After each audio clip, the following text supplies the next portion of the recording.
सपने देखना, इच्छाएं पालना, चाहत रखना, जरूरतें पूरी करने की ख्वाहिश होना, ये सब इंसान होने की पहचान है, चाहे वो अमीर हो या गरीब।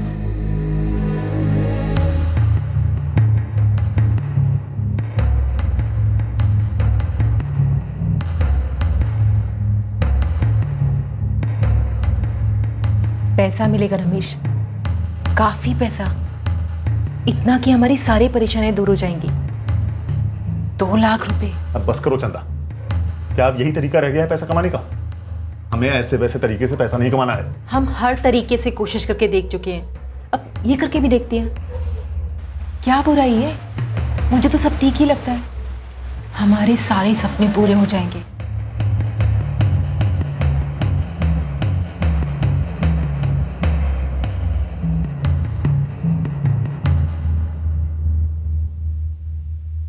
एक औरत को बहुत सारे पैसे कमाने का एक तरीका मिला, पैसा जो उसके परिवार की सारी समस्याएं दूर कर देगा। लेकिन उसका यह प्लान उसके पति की परेशानी का सबब बन गया था। पैसा हासिल करने का यह प्लान आखिर था क्या, और उन लोगों को इतना पैसा चाहिए क्यों था?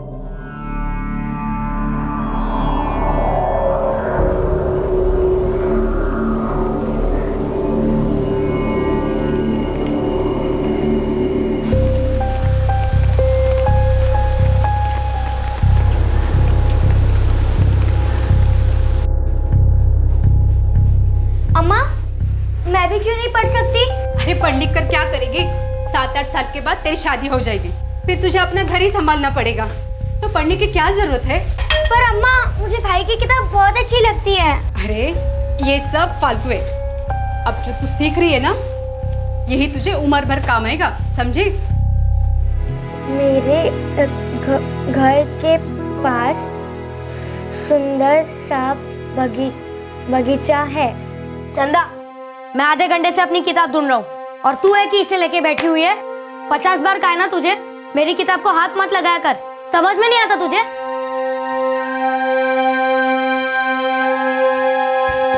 बाबा, मुझे भी पढ़ना है, मुझे भी स्कूल जाना है।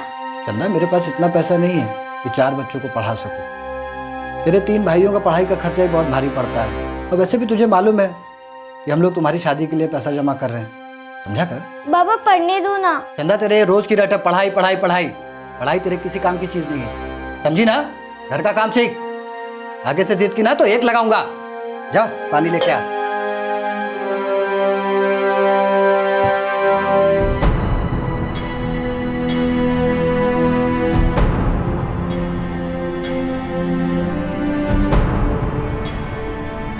राइट टू एजुकेशन एक्ट, अनिवार्य और मुफ्त शिक्षण धारा, जिसे आमतौर पर आरटी कहा जाता है, संसद ने इसे 26 अगस्त 2009 को पारित किया। हमारे संविधान के एक्ट 35 और आर्टिकल 21A के 1 अप्रैल 2010 में लागू हो जाने के बाद 6 साल से 14 साल तक के हर बच्चे को उसकी रिहाइश के 3 किलोमीटर के दायरे के भीतर स्कूल में शिक्षा का अधिकार मिला। इसके अनुसार हर प्राइवेट स्कूल को HIV प्रभावित, डिसेबल्ड, अनाथ, अनुसूचित जाति जनजाति, अन्य पिछड़ा वर्ग और आर्थिक रूप से कमजोर वर्ग के बच्चों के लिए 25% आरक्षण रखना होगा। राज्य सरकार या स्थानीय संस्थाएं इस श्रेणी में भर्ती हुए विद्यार्थियों के लिए सालाना 60,000 रुपए तक की सहायता देंगी। 1992 में चंदा शिक्षा पाने के लिए तड़प रही थी, लेकिन तब उसकी शिक्षा पाने की इच्छा पूरी नहीं हो पाई थी।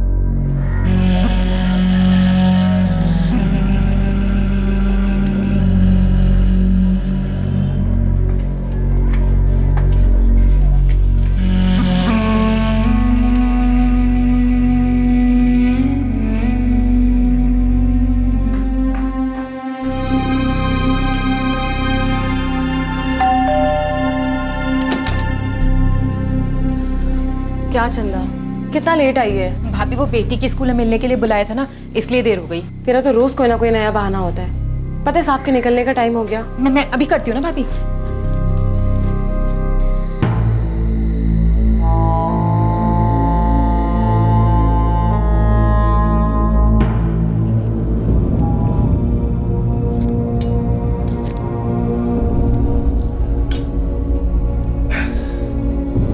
दोनों बच्चे पढ़ाई में बहुत अच्छा कर रहे हैं। मंजू के स्कूल गई थी आज मैं। अच्छी बात है चंदा, लेकिन अब इनकी फीस भरना मेरे बस के बाहर है। हम कोई अमीर आदमी नहीं है। जरा हमारी औकात तो देखो। मंजू की 25,000, नकुल की 35,000, अगले साल 40,000 हो जाएंगे। समझ रही है ना कुछ? ये स्कूल भी तो अच्छा है जी। अच्छे हैं पर जीना मुश्किल कर दिया इन स्कूलों ने। अरे बात बात पे पैसे। ये भी तो देखो, दोनों बच्चे पढ़ाई में बहुत अच्छे हैं, जिंदगी में कुछ बनेंगे। जब बनेंगे तब बनेंगे, पर अभी तो कापी किताब और न जाने क्या क्या, हर रोज पढ़ाई का नया खर्चा, जो कि हमारे बस के बाहर है। तू ना इनके पढ़ाई के चक्कर में बावली हो गई है, तेरे दिमाग में कोई बात ही नहीं घुस रही। हम दोनों मिलके कर लेंगे जी। मुझे बस फिक्र होती है चंदा।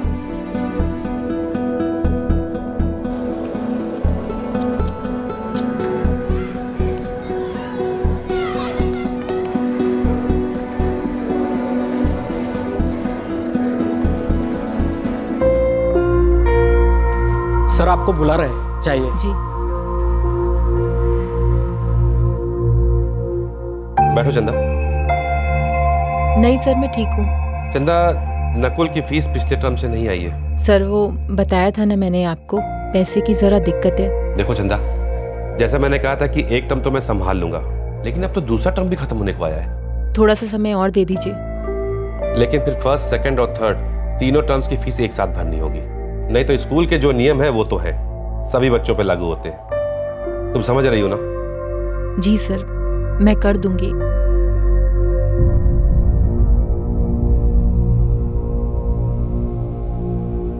फैक्ट्री से कुछ एडवांस लेके देखो ना। सुनो ना चंदा, मुझे पता था ये दिक्कत आने वाली है। हमें दुनियादारी भी समझनी होगी चंदा।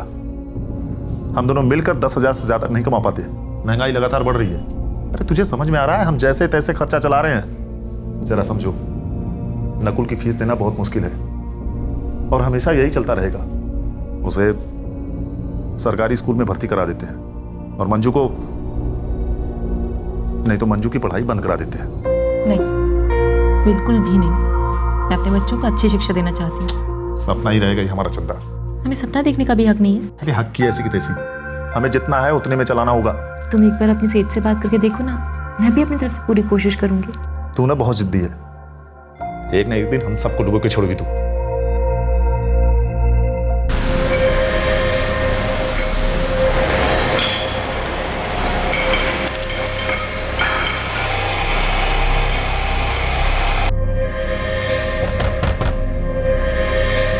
सेठ जी, 6 महीने का एडवांस? पागल हो गए हो क्या तुम रमेश? जरूरत है सेठ जी। 6 महीने की एडवांस सैलरी लेके क्या करना है भाई? सारी रकम तो अभी के अभी खर्च हो जाएगी, फिर अगले 6 महीने तुम्हारा घर चलेगा कैसे? फिर तुम भाग के दूसरा काम ढूंढोगे, वापस नहीं आओगे। मैं तुम्हें फोन लगाता रह जाऊंगा, सर पीटता रह जाऊंगा। आप मेरा यकीन करो सेठ जी, ऐसा कुछ नहीं होगा। ऐसे कैसे नहीं होगा? जरूर ऐसा ही होगा। हाँ, 1 महीने एडवांस की बात करते हैं तो चलो बात पल्ले पड़ती है, लेकिन तुम 6 महीने की बात कर रहे हो, आधे साल की बात कर रहे हो। नहीं हो पाएगा रमेश, इम्पॉसिबल। सेठ,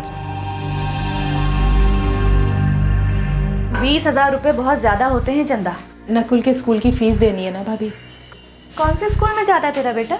सिग्नल के बाद में जो इंग्लिश मीडियम है ना, उस स्कूल में जाता है तेरा बेटा? जी भाभी। देख चंदा, इतना एडवांस देना तो मुश्किल है, पर फिर भी तेरे साहब आएंगे तो मैं बात करूंगी।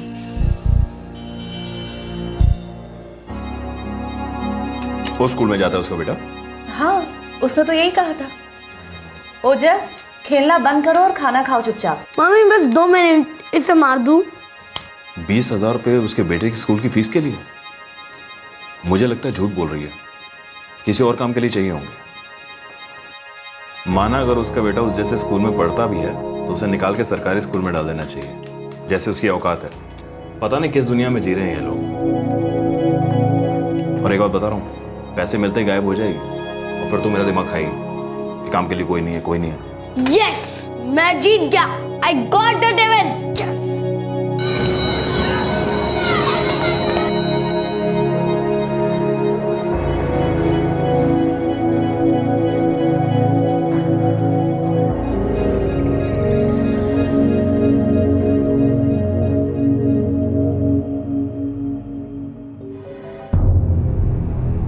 $25,000 अब भी बाकी है चंदा। सर बड़ी मुश्किल से 10,000 रुपये जुटाए हैं, थोड़ा समय दे दीजिए, मैं बाकी भी चुका दूंगी। आगे काफी समय दे चुका हूँ चंदा, ये सोचकर कि नकुल एक होशियार ब्राइट स्टूडेंट है, लेकिन हमेशा तो ऐसा नहीं हो सकता है ना चंदा। मैं नकुल को 5th स्टैंडर्ड में प्रमोट नहीं कर सकता। जब तक उसकी सारी फीस जमा नहीं हो जाती। देखो चंदा, अगले साल तुम्हें इस साल की बाकी की फीस और साथ ही साथ अगले साल की फीस भी जमा करनी होगी। इतना सब कैसे भर पाओगी तुम? सर मैं कैसे भी करके इंतजाम कर लूंगी, बस आप अभी संभाल लीजिए। ठीक है, इस टर्म को भी मैं जाने देता हूँ, लेकिन इस टर्म के एंड तक पिछली फीस और आगे की फीस तुमने जमा नहीं की तो मुझे कोई डिसीजन लेना होगा।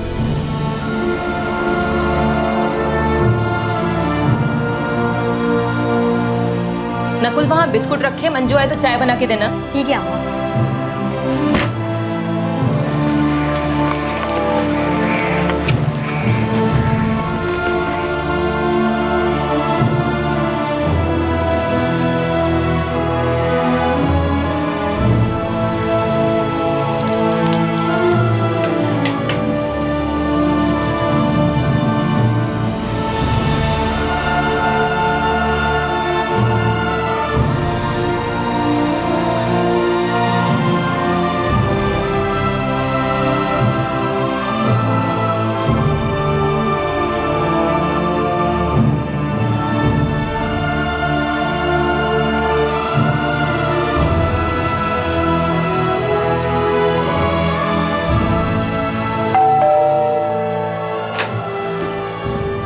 चंदा, अरे 7:30 बज गए हैं। भाभी बस 10 मिनट में बनाती हूँ। भाभी क्या बनाऊँ आज? चंदा, तुझे पता है ना हमारे 8 बजे का डिनर टाइम है। अब हड़बड़ी में न जाने तू कैसा खाना बनाएगी। अच्छे से बनाऊंगी भाभी।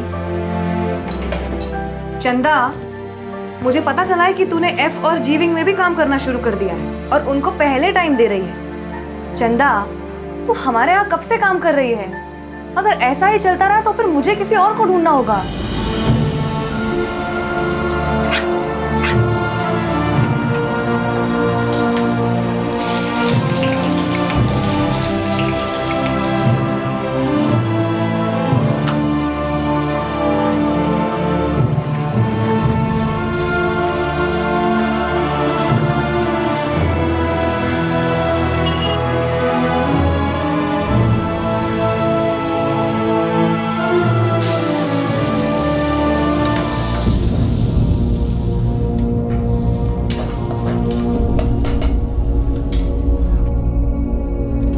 ला मैं सब्जी काट देता हूँ। अरे अभी 10 मिनट में हो जाएगी। अरे देना, काट देता हूँ मैं।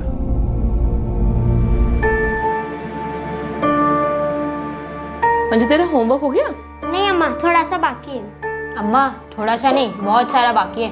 स्कूल में बहुत सारा होमवर्क देते हैं अम्मा। हाँ तो अच्छा है ना, तेरे भले के लिए देते हैं ना। और अम्मा, भैया बिना सिर्फ आधे होमवर्क में ही हेल्प करते हैं। तो आधा अपने आप से कर लिया कर।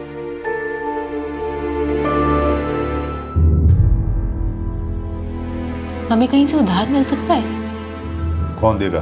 कोई तुम्हारा दोस्त, बात करो ना। अरे तू पागल हो गई है क्या चंदा? खुद इतना काम करने लगी है, उधार पे उधार लेने की सोचे जा रही है। ऐसे कुछ नहीं होगा। तू 24 घंटा भी काम करने लगेगी ना तो भी कुछ नहीं होगा। अगले साल फीस बढ़ जाएगी, महंगाई बढ़ती जाएगी, कितना उधार उठाएंगे? हम सब पिसते रह जाएंगे, इसमें खत्म हो जाएंगे।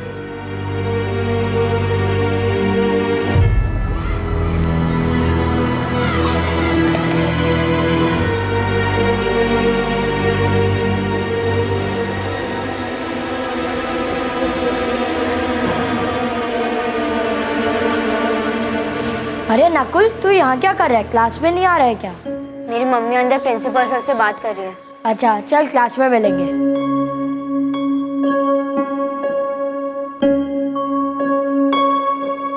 सर बस थोड़ा समय और दे दीजिए। चंदा, मैं पहले ही बहुत टाइम दे चुका हूँ, अब मेरे लिए और पॉसिबल नहीं है। तो प्लीज मुझे और शर्मिंदा मत करो।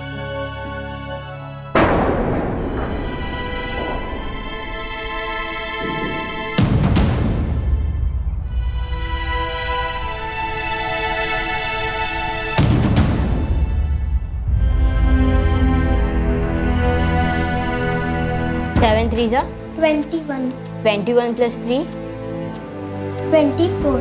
24। इधर 4 लिख और इधर 2। सॉरी चंदा, मैंने कहा था ना, नहीं हो पाएगा। 40,000 बहुत होते हैं यार। इतने पैसे तो मेरे पास खुद के लिए भी नहीं है। इतना ज़्यादा तो नहीं हो सकता।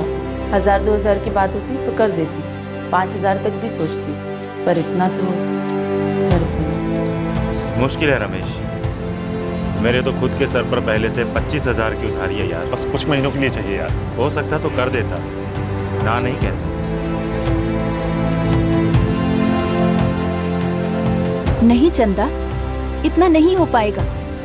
और मान ले अगर तुझे किसी ने रुपए दे भी दिए तो तेरे लिए ही ज्यादा मुश्किल हो जाएगी। तो चुकाएगी कैसे?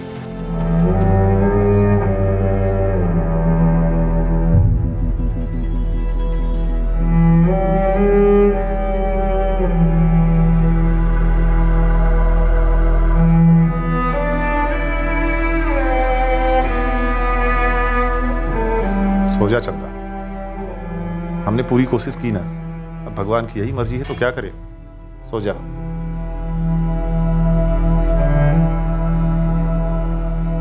हर माँ की ख्वाहिश होती है, उसका ख्वाब होता है कि उसके बच्चों को बेहतर से बेहतरीन मिले, और चंदा की भी यही चाहत थी। शिक्षा जो वो खुद हासिल नहीं कर पाई, अपने बच्चों को दिलाना चाहती थी कि उन्हें जिंदगी में बेहतर मौके मिले। अब वो एक ऐसे दोराहे पर खड़ी थी जहां एक तरफ स्कूल की फीस न जमा करवाने की वजह से उसके बेटे को स्कूल से निकाल दिया गया था, और दूसरी तरफ उसके सामने पैसा कमाने का एक अच्छा अवसर था। जानती थी भाभी स्कूल की फीस ज्यादा है, लेकिन अपने बच्चों को अच्छी शिक्षा देना चाहती थी। मेरे बच्चे अच्छे और बड़े स्कूल में क्यों नहीं जा सकते? हाँ, लेकिन बड़े स्कूलों में खर्चा भी तो बहुत होता है। मालूम है भाभी, लेकिन वहाँ की पढ़ाई, टीचर सब बढ़िया हैं। मैं अपने बच्चों को अच्छा भविष्य देना चाहती हूँ, और वो अच्छी पढ़ाई से ही संभव है। इसी से उनकी जिंदगी के रास्ते खुलेंगे और वो कुछ हासिल करेंगे। लेकिन अब क्या करूँ, कुछ समझ नहीं आ रहा है। एक रास्ता है, तू कहे तो मैं बताऊं? बताओ ना भाभी। ऐसा मेरी एक सहेली ने बताया था। पहले उसके घर में भी ना पैसों की बहुत तंगी रहती थी।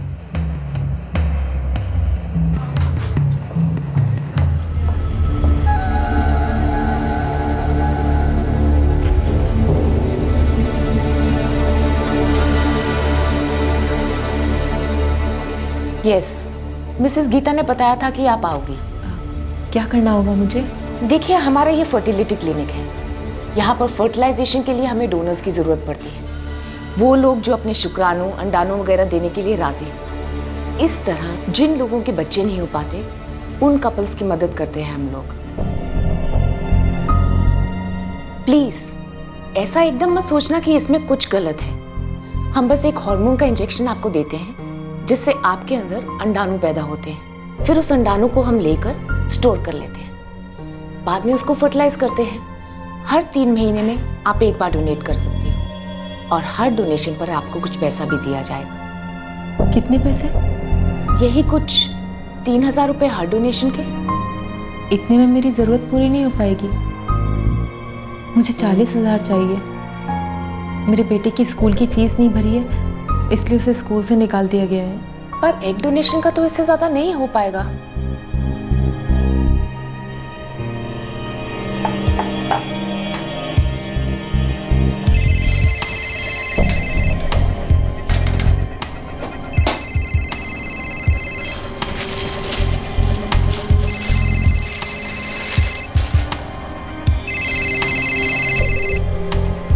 हेलो, चंदा डॉक्टर पारेख बोल रही हूँ।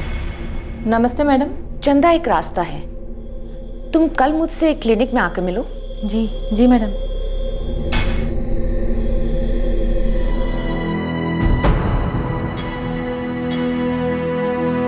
पैसा मिलेगा रमेश, काफी पैसा, इतना कि हमारी सारी परेशानियां दूर हो जाएंगी। 2 लाख रुपए। अब बस करो चंदा, क्या अब यही तरीका रह गया है पैसा कमाने का? हमें ऐसे वैसे तरीके से पैसा नहीं कमाना है।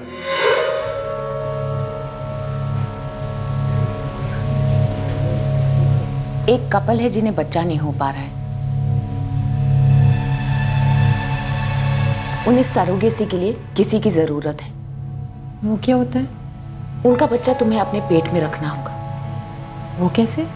बच्चे का भ्रूण तुम्हारे गर्भ में रोप दिया जाएगा, और फिर 9 महीने तक उनका बच्चा तुम्हें अपने पेट में रखना होगा। देखो, इसमें घबराने वाली कोई बात नहीं है, ये आजकल बहुत आम बात है। अब सब इसे समझते और मानते हैं। इससे उन कपल्स का भी भला हो जाता है जिन्हें कोई बच्चा नहीं हो पा रहा है, और साथ ही सरोगेट माओं को भी मदद मिलती है। कितना पैसा मिलेगा? वो कपल तुम्हें 2 लाख रुपए देने के लिए राजी है। उन्हें पता है कि तुम्हें ये पैसा अपने बच्चों की पढ़ाई के लिए चाहिए। मुझे थोड़ा सा समय दीजिए, मैं अपने पति से बात करती हूँ। प्लीज जरूर करो। हम हर तरीके से कोशिश करके देख चुके हैं, अब ये करके भी देखते हैं। क्या बुराई है? मुझे तो सब ठीक ही लगता है। हमारे सारे सपने पूरे हो जाएंगे।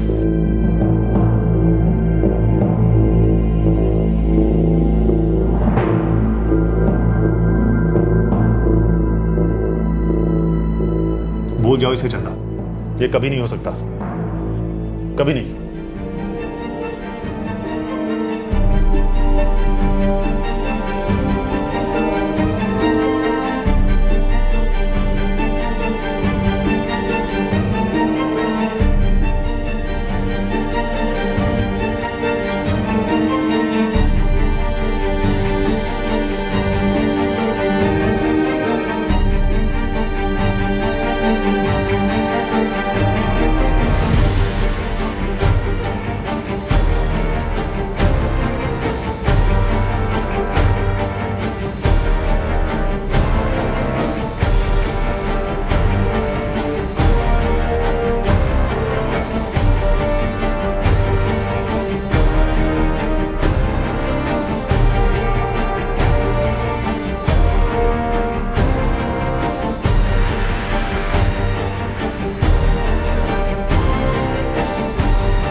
जिस स्कूल से नकुल को निकाला गया उसे उसी स्कूल में पढ़ाने की चंदा की जिद क्या सनक कहलाएगी, या फिर इसे एक माँ का अपने बच्चे को बेहतर से बेहतर शिक्षा देने का ख्वाब कहना ज्यादा ठीक होगा?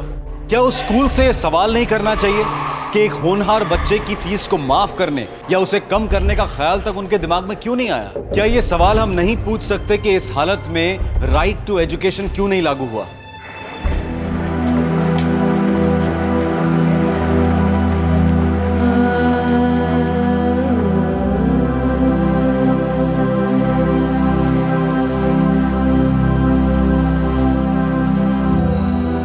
अरे नकुल, क्या पढ़ रहा है? अम्मा, पिछले साल वाली बुक। मुझे अब भी ये किताब पढ़ने में बड़ा मजा आता है।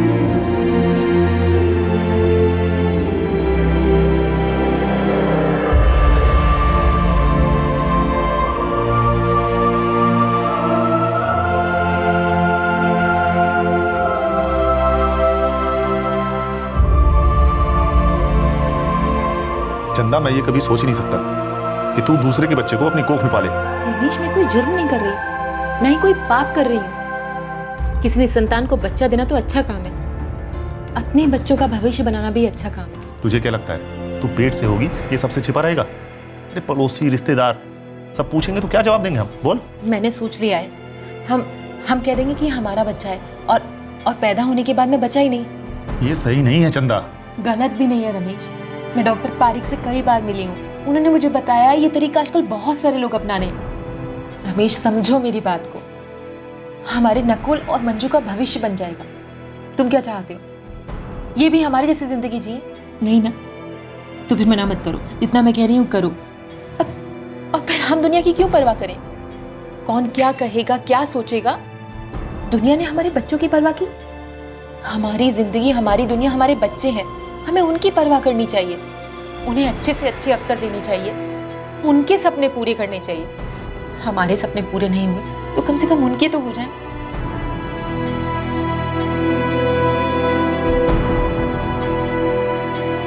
तू भी ना चंदा, बहुत जिद्दी है।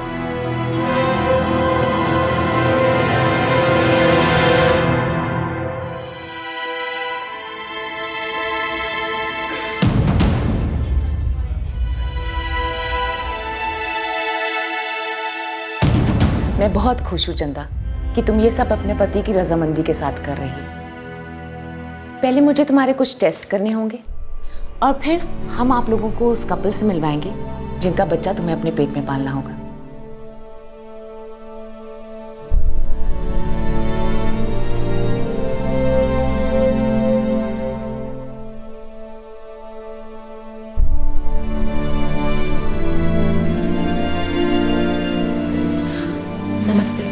नमस्ते। आप जो हमारे लिए करने जा रही हैं उसके लिए बहुत बहुत थैंक्स। हम अभी तुरंत ही आपको पैसे दे देंगे। और प्रेगनेंसी के दौरान जो भी ज़रूरत होगी उसकी सारी जिम्मेदारी हमारी होगी। हम पूरा ख्याल रखेंगे।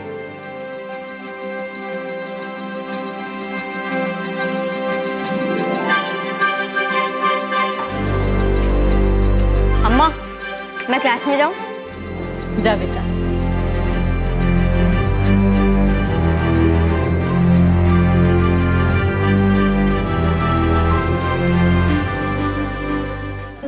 और चंदा ने बच्चे को जन्म दिया। गोद लिए जाने की सारी औपचारिकताओं के बाद बच्चा उस कपल को सौंप दिया गया जिनके लिए चंदा एक सरोगेट मां बनी थी। नकुल ने स्कूल ज्वाइन कर लिया था और उसकी पढ़ाई अब अच्छे से चल रही है। इस पैसे से चंदा और रमेश को अपनी मुश्किलों को पार करने में कामयाबी मिली और अब उनके इरादे और भी पक्के हो गए हैं। फैसला पहले से पुख्ता हो गया है कि दोनों बच्चों को बेहतर शिक्षा देनी है, ऐसी शिक्षा जिस पर उनका और हर बच्चे का अधिकार है। राइट टू एजुकेशन, मुफ्त और अनिवार्य शिक्षण धारा हर बच्चे की आवश्यकता है, हर बच्चे का अधिकार है, हर माँ बाप का सपना है, चाहत है, निर्णय है। स्कूलों की बढ़ती फीस की तकलीफ ऐसी है जिसे संपन्न लोग झेल पाते हैं, चाहे जरा मुश्किल आए, लेकिन अपने बच्चों के सुनहरे भविष्य के लिए हर माँ बाप ये करता ही है।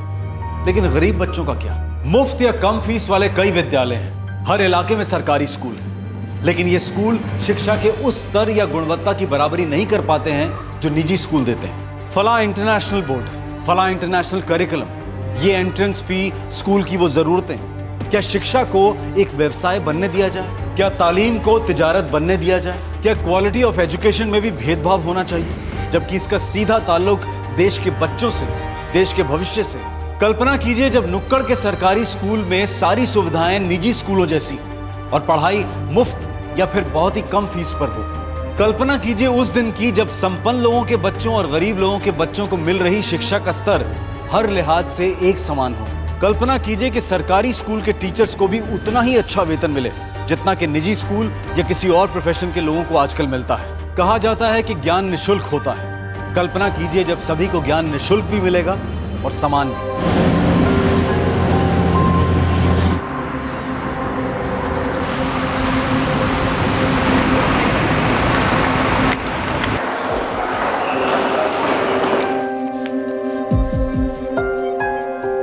You got this one, Amanda? Purvi. Purvi Nathan from India. Yeah. मैं पूर्वी 19 साल की हूँ। कहाँ से बताना शुरू करूँ अपने बारे में? मैं कहाँ पैदा हुई?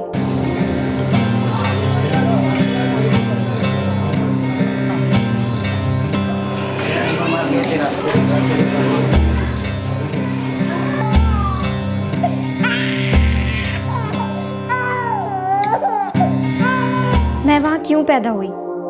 क्यों वहीं पली बड़ी? मुझे जिंदगी में क्या करना था? इन सब सवालों का मेरे पास कोई ठीक जवाब नहीं था। रेड लाइट इलाकों के पालने में पैदा होने वाले बच्चे, देह व्यापार के बीच पलने वाले बच्चे धीरे धीरे उसी दलदल में धंसते जाते हैं और इसकी दस्तक ना तो उनके कानों में पड़ती है, ना नजरों से दिखाई देती है और अक्सर उनकी समझ से परे होती है।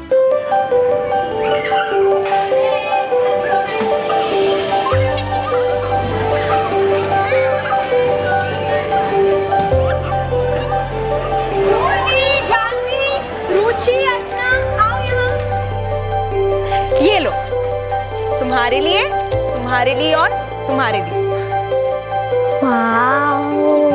पूर्वी, जानवी, रुचि, चलो स्कूल का टाइम हो गया। थोड़ी देर बाद। स्कूल तुम्हारे टाइम से चल रहा है। तुम आ रही हो या मैं नीचे आऊं? आ रही हूँ।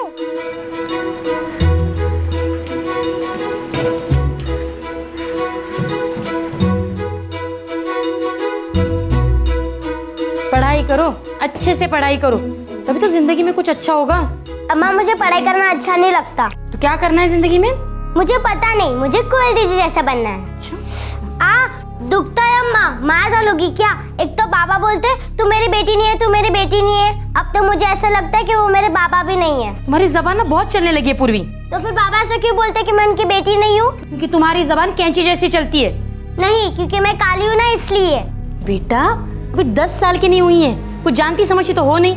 अरे मेरी सारी उम्मीदें तुझ पर, जाह्नवी पर, रुचि पर तो लगी हुई है।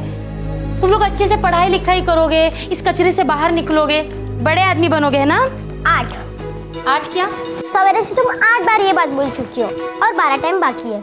तुम दिन में 20 बार ये बात बोलती हो, बिल्कुल टीवी सीरियल की तरह। बच्चों, गुणन का मतलब होता है गुणा करने का अर्थ। मानो हमारे पास कुल 8 वस्तुएं हैं, तो 2-2 को अगर 4 से लेकर गुणा करते हैं तो गुणनफल आता है 8।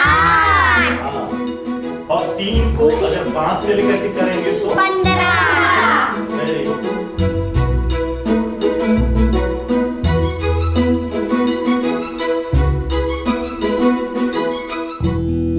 अर्चना मेरी सबसे अच्छी दोस्त थी। उसकी माँ पास ही रहती थी। अर्चना, मैं, मेरी बहनें जाह्नवी और रुचि, हम सब हमेशा साथ ही खेलते थे। हमारे शौक, पसंद नापसंद सब एक जैसे थे। जैसे कि हमें टीवी देखना बहुत अच्छा लगता था।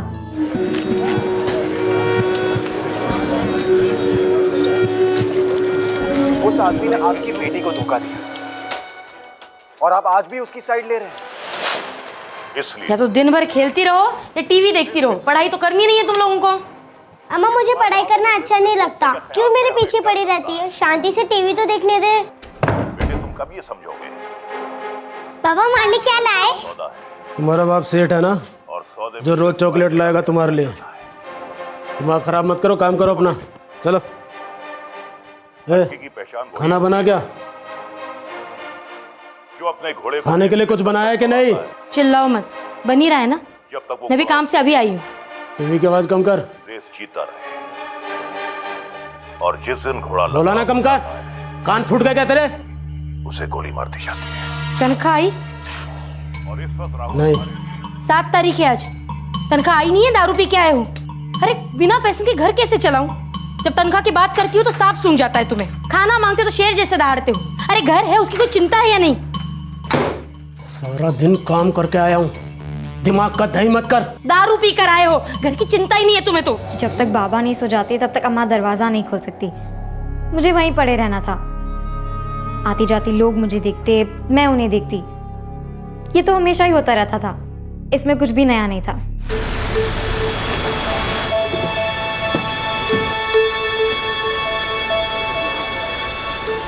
नहीं, मैं पुलिस या किसी स्पेशल ब्रांच से नहीं आई हूँ। मैं तो एक सोशल वर्कर हूँ। ये लड़की लोगों से क्या बात करती हो तुम? जी, मैं उनकी भलाई और उनकी सलामती की ही बात कर रही थी। मैं दिव्या जी के ऑफिस से आई हूँ, वही जो यहाँ आपके साथ मिलने आती है और काम करती है। पिछली बार जब इन औरतों से बात हुई थी तो कहा था कि बच्चों को स्कूल भेजें, हमारे सेंटर में आए, हमारे सेंटर में पढ़ाना लिखाना और हम कई और काम करते हैं। तीनों बच्चे स्कूल जाती है। हमारी तो पूरी कोशिश रहती है कि बच्चे पढ़े लिखे। बस मेरी बड़ी बेटी है ना पूर्वी, उसका बिल्कुल पढ़ाई लिखाई में ध्यान नहीं रखता। क्या मैं उससे बात करूं? एक काम करिए, एक बार उसे लेके हमारे सेंटर में आ जाइए, फिर शायद उसका पढ़ाई में मन लग जाए। बिना रिमोट मुझे टीवी चालू करना आता है।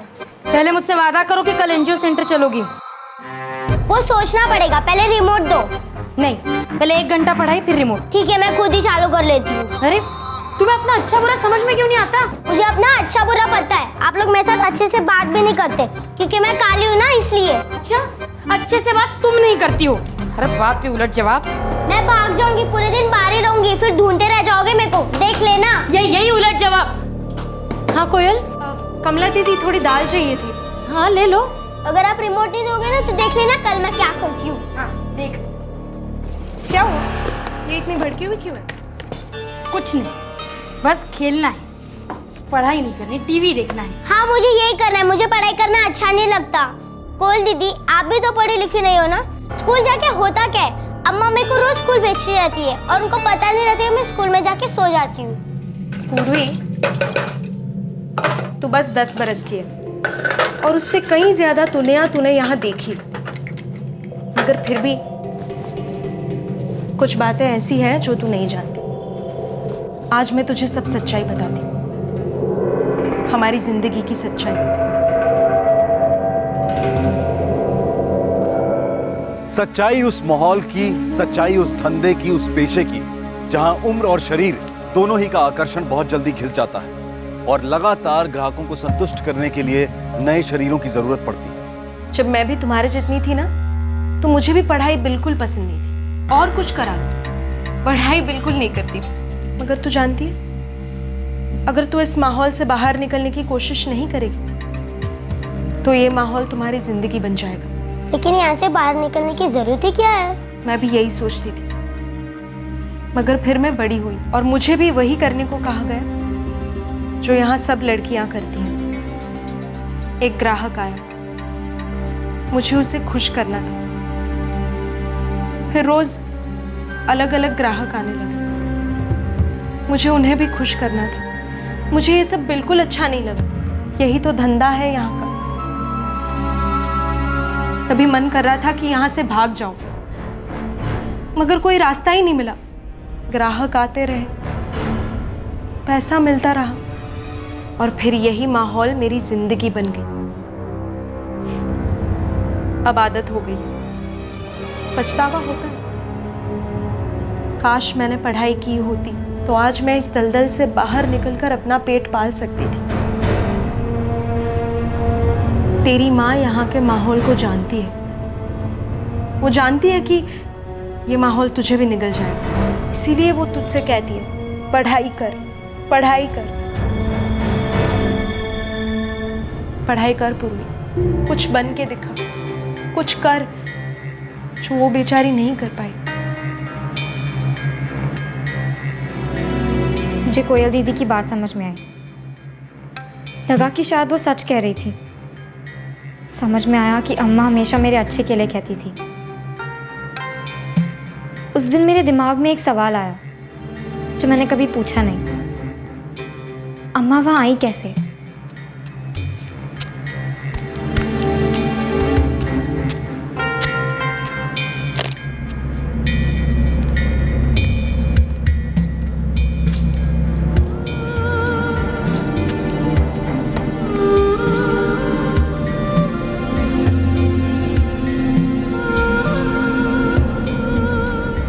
मेरे नाना का था वो कोठा। उन्हें घाटा हुआ, इसलिए वो उसे बेचकर नानी और अम्मा के साथ गांव चले गए। लेकिन जल्दी वो गुजर गए और नानी वापस लौट आई।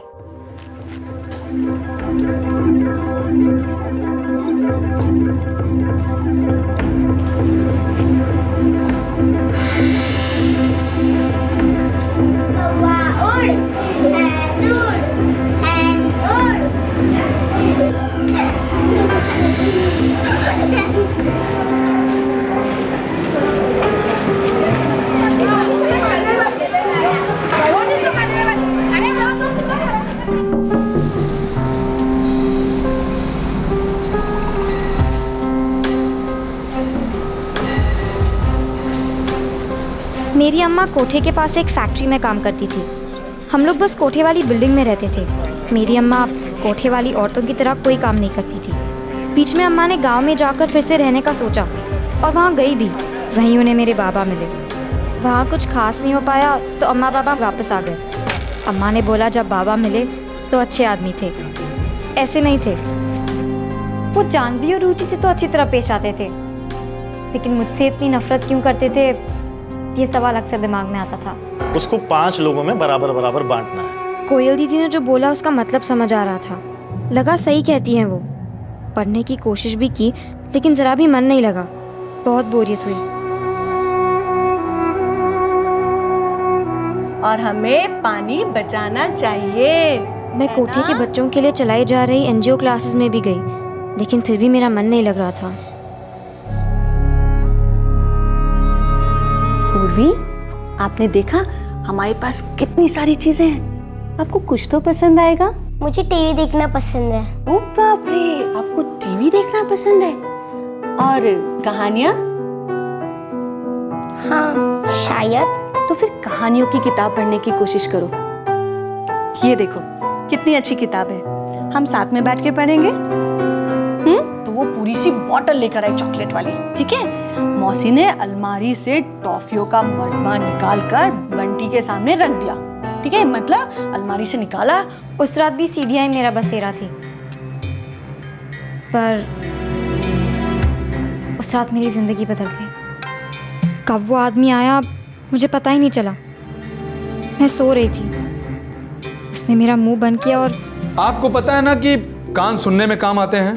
कुछ जानवरों के कान बाहर की तरफ दिखाई देते हैं और कुछ के नहीं। सो नहीं रही हो तुम? तो चलो तुम लोग बताओ कि किस किस जानवर के कान बाहर की तरफ दिखाई देते हैं।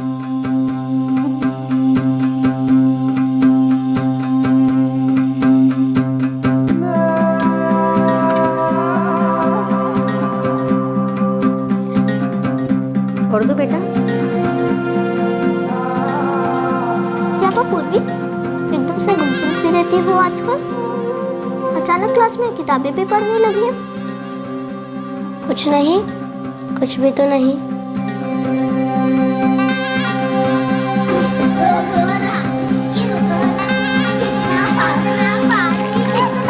चॉकलेट तुम्हारा, तुम्हारा और तुम्हारा।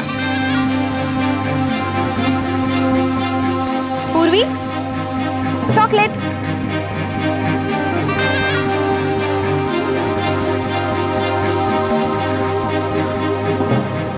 पूर्वी क्या बात है, आजकल तुम बड़ी गुमसुम रहती हो?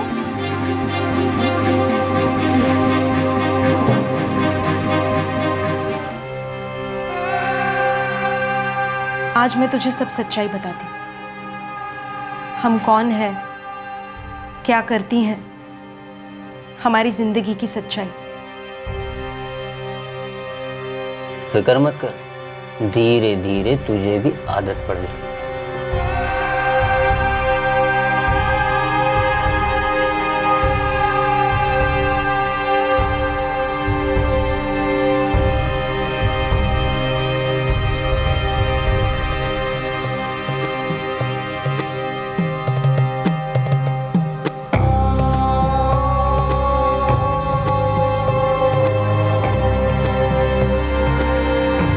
उसमें से अजीब सी आवाज आने लगी तो कारपेंटर डर गया और उसने सोचा इसको मैं अलग हटा देता हूँ।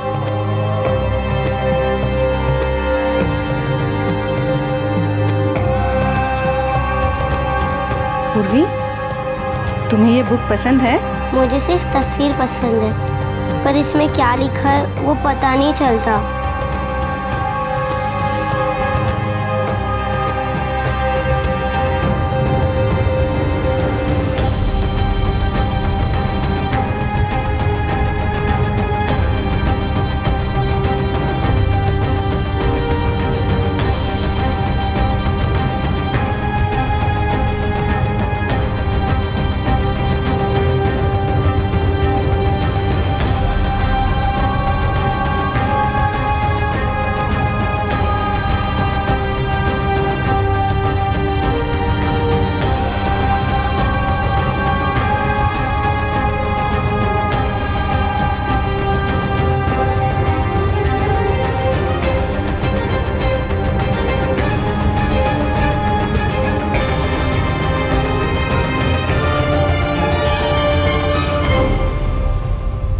उस रात के बाद मैं बहुत डर गई थी। मैं उन सीढ़ियों के पास वापस कभी नहीं जाना चाहती थी। उसके बाद मैंने बाबा से कभी कोई झगड़ा भी नहीं किया। उस रात जो हुआ उसे मैंने अपने तक ही रखा, किसी को कुछ नहीं बताया, अम्मा तक को नहीं। मैं अंदर तक कांप गई थी, बहुत दर्द हुआ था मुझे। आदमी ने कहा था कि मुझे आदत लग जाएगी। कोयल दीदी की बताई हुई सारी बात मेरी आंखों के सामने आ गई थी। मैं उस जगह से भाग जाना चाहती थी।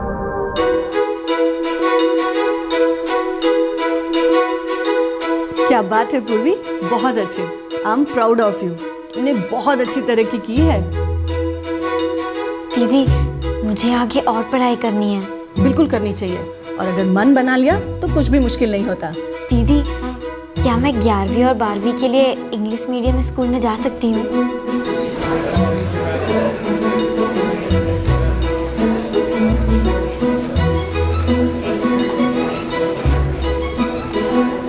ये स्कूल बहुत अच्छा है, मुझे यहाँ भर्ती तो कर लेंगे ना? फॉर्म तो भरो, देखते हैं। वैसे तो तुम्हारे मार्क्स बहुत अच्छे आए हैं।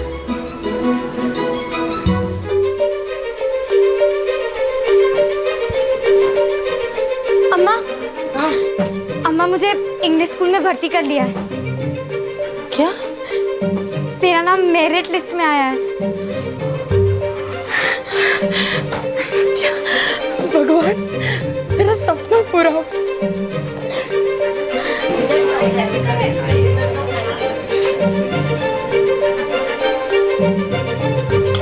वो जो बोलते हैं तुझे सब समझ में आ जाता है। थोड़ा बहुत समझ आ जाता है, लेकिन मुश्किल है।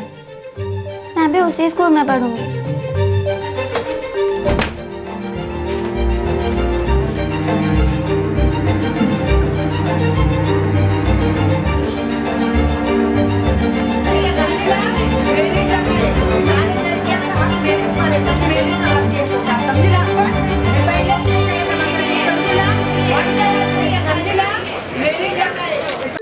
Motion of an object can be represented by a position-time graph.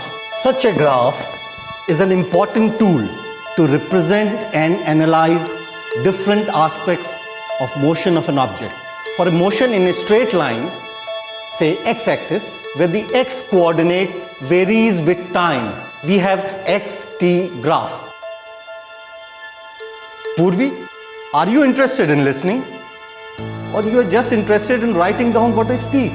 Sir, difficulty understanding English very fast. मैं नोटबुक में लिख रही हूँ सब, घर पे जाकर पढ़ लूँगी। It's in the book also. If you pay attention here, you'll understand better, right? Okay, sir.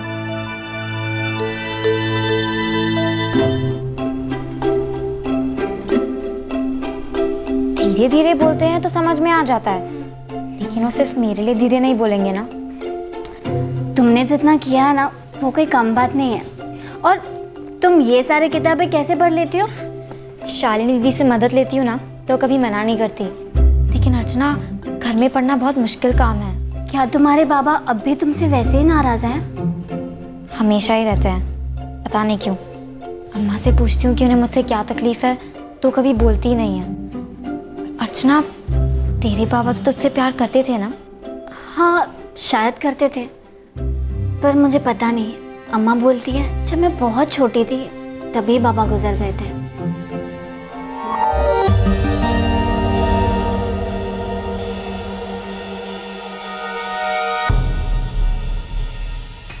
मैं समझ सकती हूँ पूर्वी। आप मेरी हेल्प करोगी ना दीदी?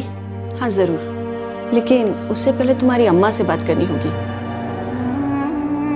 इसे लेकर बहुत परेशान थी। सोचती थी पता नहीं ये क्या करेगी, पर पता नहीं अचानक क्या हो गया, इतनी लगन से पढ़ाई करने लगी। यही तो मेरा सपना था। अब देखिए, ये जिंदगी में कुछ करेगी, कामयाब होगी, ये यहाँ से बाहर चली जाएगी ना, मेरा सपना पूरा हो जाएगा। हमारे यहाँ तो बच्चों की रहने की सुविधा नहीं है, लेकिन हाँ, एक एनजीओ है जिसके साथ हम काम करते हैं। वहाँ बच्चों के रहने की जगह है। अब ले जाइए ना इसे।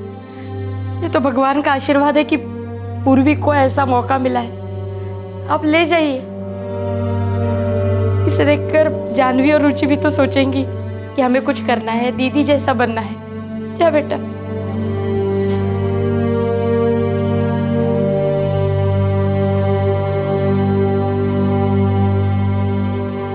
हे हाय। हाय। ये है पूर्वी। हाय पूर्वी, I am Arpita. Hi. Please have a seat. जब मैंने इसे पहली बार देखा था तो ये टीवी देखने के पीछे पागल थी, और अब ये इस वीक लॉयर बनना चाहती है, तो अगले वीक डॉक्टर, और उसके अगले वीक एक engineer. And I am sure इनमें से एक तो ये जरूर बन जाएगी, है ना पूर्वी? अर्पिता एक एनआरआई थी। वो इंडिया में अपना एनजीओ शुरू करने आई थी और अंडर प्रिविलेज बच्चों के साथ काम करना चाहती थी कि उन बच्चों को एक बेहतर माहौल मिले, बेहतर शिक्षा मिले, समान अवसर मिले ताकि वो जिंदगी में कुछ हासिल कर पाए। मानसी, दिशा, गीता, ये पूर्वी है। हाय पूर्वी। हाय। पूर्वी, अब से तुम इन लोगों के साथ यहीं रहोगी, ठीक है? Thank you ma'am.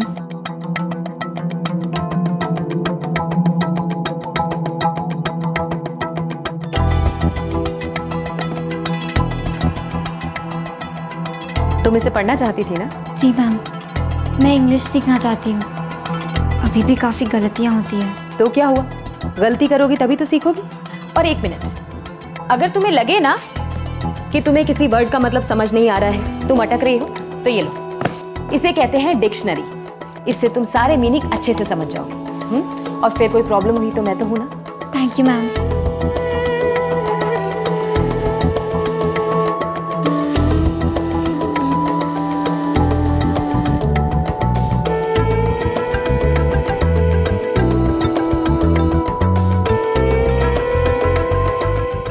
मैं कुछ 2 हफ्तों के लिए बाहर जा रही हूँ, इंटीरियर्स में, गांव, देहात, वहाँ के बच्चों के साथ वर्कशॉप करने के लिए। वहाँ मुझे किसी की हेल्प की ज़रूरत पड़ेगी जो उन बच्चों को पढ़ने और लिखने के फ़ायदे समझा सके। तुम में से कौन चलना चाहेगा मेरे साथ?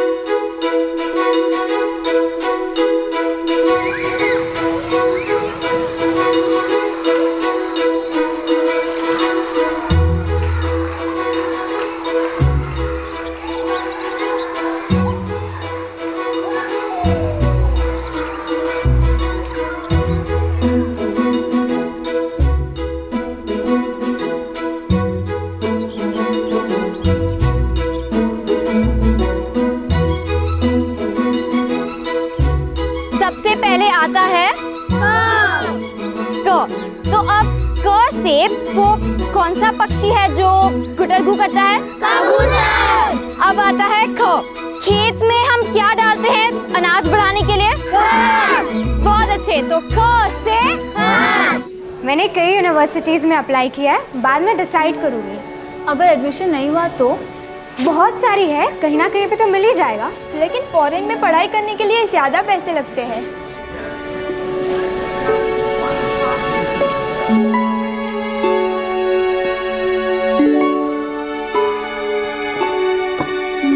साइकोलॉजी।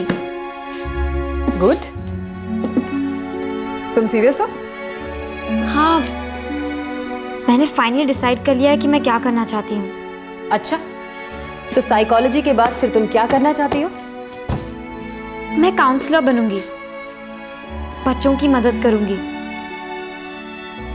खासकर मुझ जैसे बच्चों की जिनका पढ़ाई में जरा भी मन नहीं लगता। उन्हें थोड़ी सी प्यार और दुलार के साथ समझाया जा सकता है। उनकी ये बचपन की जिद तोड़कर उन्हें एक अच्छे और बेटर फ्यूचर के सपने दिखाना सिखाया जा सकता है। मुझ जैसे माहौल के बच्चे अक्सर अपना भला बुरा देख समझ नहीं पाते। उन्हें इस दलदल से निकालकर एक बेटर फ्यूचर दिया जा सकता है। मैम, क्या मैं अपनी आगे की पढ़ाई के लिए विदेश जा सकती हूँ? Why not? एटलीस्ट हम लोग को ट्राई तो करना चाहिए।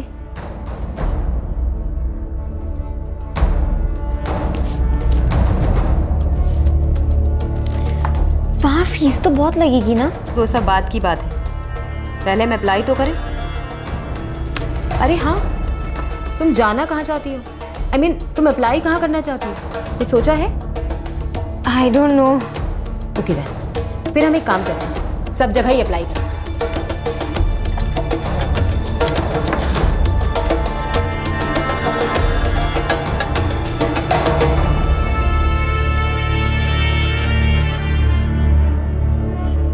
पूर्वी, कैसी है तू? ठीक हूँ। ये कोयल दीदी जिनके बारे में आपको बता रही थी, मेरी सबसे पहली काउंसलर। हाय, मैं अर्पिता हूँ। नमस्ते। इनसे मैंने जिंदगी की बहुत सारी जरूरी बातें सीखी हैं।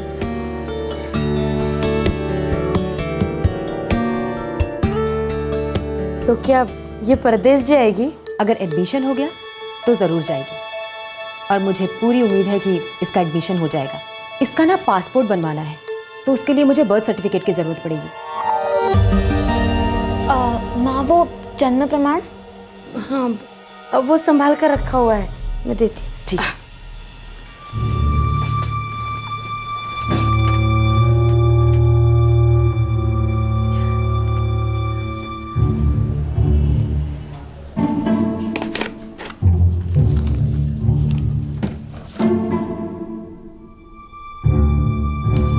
है ना?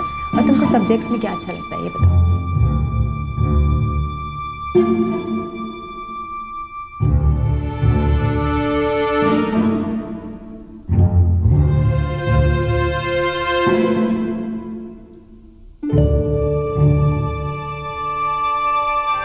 बाकी का सारा पेपर वर्क हो चुका है। बस अगर कुछ बाकी है तो तुम्हारे पासपोर्ट की एप्लीकेशन। पूर्वी, क्या हुआ? हम जब से तुम्हारे घर से आए हैं तुम बहुत चुप हो। सब ठीक तो है?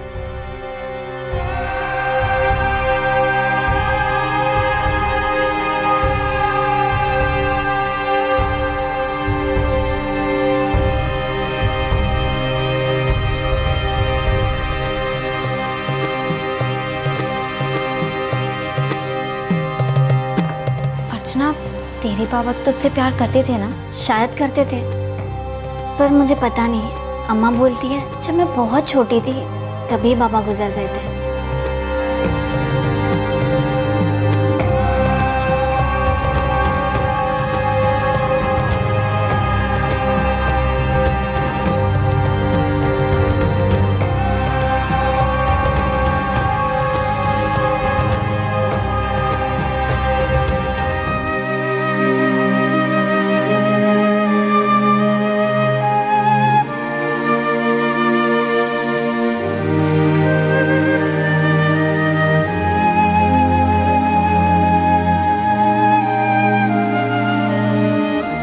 अर्चना मेरे बचपन की दोस्त, मेरी बेस्ट फ्रेंड। अब पता चला कि वो मेरी हाफ सिस्टर भी है। अम्मा ने बताया कि अर्चना के पिता अजीत ही मेरे और जानवी के असली पिता हैं, और जिन्हें मैं हमेशा अपना बाबा समझती थी वो सिर्फ रुचि के पिता हैं। पूर्वी, मैं समझ सकती हूँ कि तुम क्या सोच रही हो, लेकिन तुम्हें ये सब भूल के जिंदगी में आगे बढ़ना है ना? हाँ मैम, मुझे अब बाबा के लिए कोई गुस्सा नहीं है, कोई नफरत नहीं।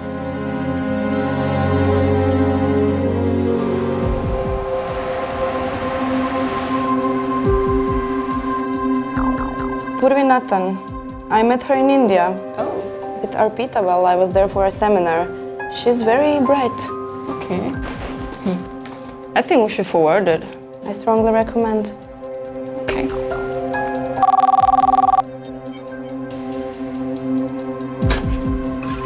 पूर्वी, अर्पिता मैम का कॉल है, उनको तुमसे कुछ बात करनी है।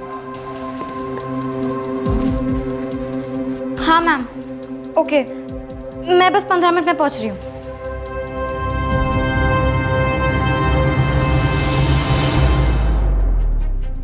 क्या कहा उन्होंने? अभी उनका कॉल आएगा, तुम्हें खुद ही पता चल जाएगा। हाय सारा, या she is here, just speak to. Hello, good morning ma'am.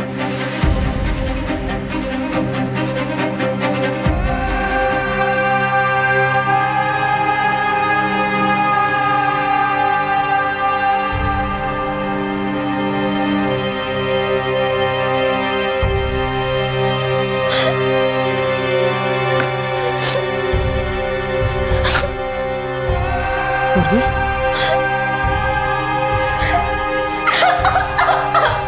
पूर्वी,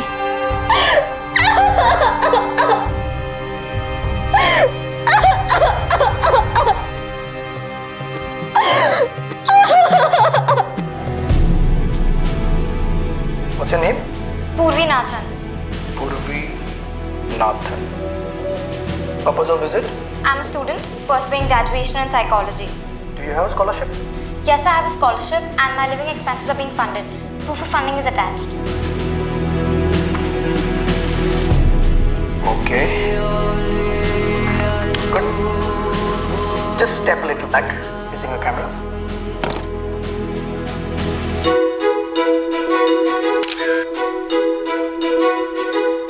Purvi. I'm Purvi Nathan. पूर्वी को स्टूडेंट वीजा मिल गया है और जल्द ही वो हायर स्टडीज के लिए विदेश चली जाएगी एक स्कॉलरशिप प्रोग्राम के अंडर। हालांकि अपने रहने वगैरह के खर्चे के लिए उसे फंड्स इकट्ठे करने पड़े। अर्पिता की एनजीओ ने पूर्वी के इन खर्चों के लिए कई इवेंट्स किए और डोनेशंस इकट्ठे किए। हालांकि उसके जरूरत के लगभग सभी खर्चों का इंतजाम हो चुका है। पूर्वी की बहनें भी उससे प्रेरित होकर अपने लिए ऐसे मौके तैयार करने की कोशिश कर रही हैं। इस इलाके में काम कर रही वो एनजीओ जिसने पूर्वी की मदद की थी और अर्पिता की एनजीओ देह व्यापार करने वाली सभी औरतों के बच्चों और बाकी अंडर प्रिविलेज्ड बच्चों का भविष्य अच्छा बनाने की कोशिश में लगातार काम कर रहे हैं। क्राइम पेट्रोल सलाम करता है उन सभी समाज सेवियों को जो निस्वार्थ भाव से बिना थके लगातार मदद का हाथ बढ़ा रहे हैं। उन लोगों के लिए नए मौके, नए अवसर और नई संभावनाएं तैयार करने की कोशिश में लगे हुए हैं जिन्हें वाकई में इसकी जरूरत है। आपसे फिर मुलाकात होगी क्राइम पेट्रोल दस्तक में एक और नए केस के साथ। तब तक अपना ख्याल रखें, सुरक्षित रहें और याद रखें, जहां चाह वहां राह। जय। क्राइम पेट्रोल्स के और भी दिलचस्प कहानी देखने के लिए हमारे चैनल को सब्सक्राइब करें और बेल आइकॉन दबाना न भूलें।